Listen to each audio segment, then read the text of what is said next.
Amidst heated debates, the narrative that Russia cannot sustain control over Ukraine if victorious is scrutinized.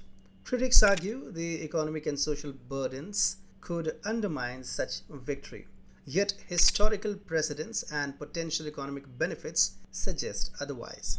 Could a successful Russian governance in Ukraine be more feasible than widely anticipated? Welcome to TFI Global, the antidote to mass delusion.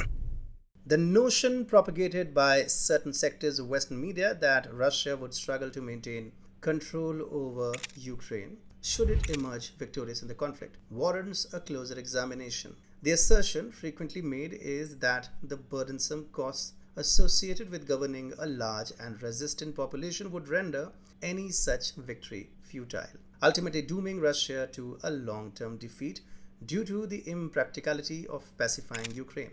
However, this perspective might not entirely capture the complexity of the situation. Historically, there is scant evidence to support the inevitability of a failed Russian occupation of Ukraine.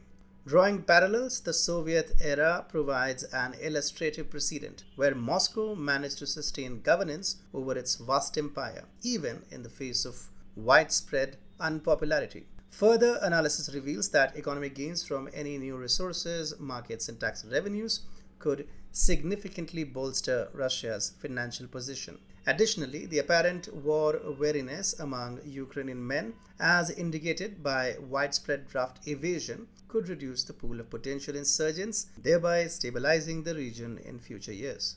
Moreover, there remains a substantial segment of Ukrainian populace with pro-Russian sentiments, particularly in the eastern and southern regions. These groups could provide a critical foundation for a civilian administration under Russian control, facilitating the integration and long-term stabilization of these areas under Moscow's influence.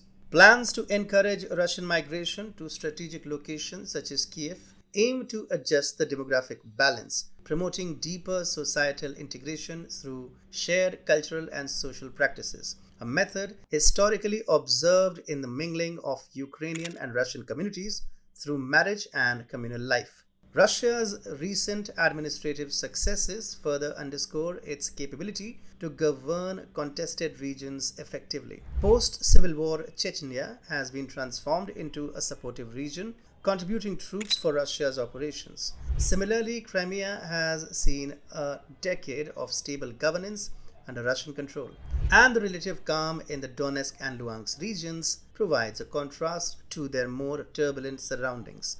Recent developments in regions like eastern Kherson and southern Zaporizhia suggest a minimal resistance to Russian control, indicating a smoother transition than anticipated by many Western commentators. Economic activities are persevering, and significant portions of the local authorities have aligned with Russia, ensuring continuity in governance.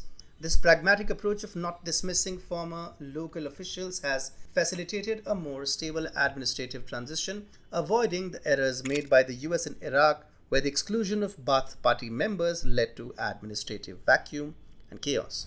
The comparisons often drawn with Vietnam, Afghanistan, and Iraq might seem pertinent, but miss crucial contextual differences. In those instances, the occupying forces were extending their reach, using these countries as strategic bases, which ultimately proved unsustainable. Ukraine, by contrast, shares a substantial pro-Russian sentiment in parts of its territory. Unlike the prevalent anti-American sentiments in Vietnam and Afghanistan, this cultural and political affinity could underpin a more stable integration process. Moreover, the strategic imperatives for Russia regarding Ukraine differ significantly from those of the US in distant conflicts. Ukraine is not just a neighboring state, but a buffer zone against NATO, making it a vital interest for Moscow. This geographical and strategic proximity means that the costs and logistics of maintaining control are considerably different from American or Soviet experiences in distant lands. While skeptics in the media argue that the Ukrainian resistance and external support could disrupt Russian control, it's essential to recognize that no definitive evidence suggests an inevitable failure of Russian governance post-conflict. If Russia succeeds in consolidating control over Ukraine, it could potentially leverage the country's resources, manpower, and strategic position to enhance its long-term economic and military stature. The experience of managing a large-scale conflict could also provide Russia with valuable military insights that Western powers haven't encountered in a long time. The prevailing narrative that Russia cannot possibly benefit from its actions in Ukraine needs a more nuanced examination. Acknowledging the potential for a successful Russian administration in Ukraine could lead to a more balanced and informed discussion about the future dynamics of the region. This isn't to downplay the challenges involved, but to suggest that outright dismissal of Russian capabilities may overlook significant strategic calculations and, of course, historical precedents.